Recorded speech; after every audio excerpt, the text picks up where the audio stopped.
we're going to make some templates that are very flexible. By the time it meets the client, it looks custom. It's just we don't have to rethink a lot of things. I'm a big fan of strategy, having a process that knows and understands the audience because those things are very repeatable and they make you very creative. They focus you. I went from being a copywriter to an engineering lab at the University of Iowa.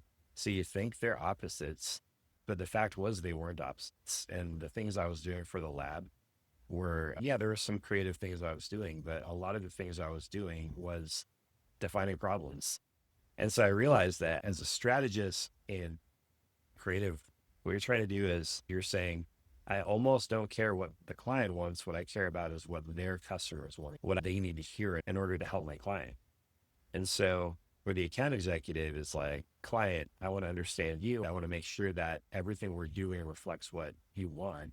The strategist is like, well, I want to understand your customer.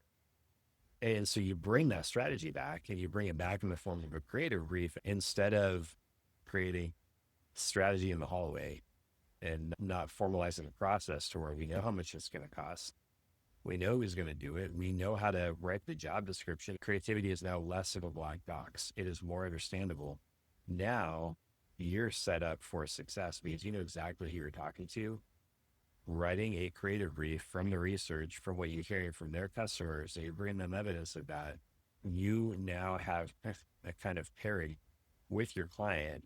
Now, the strategy role is just an example of the kinds of order you can identify in a creative business because creativity is I think the fun part and the genius part of a creative company is the kind of that end creativity where, all right, we understand the problem now.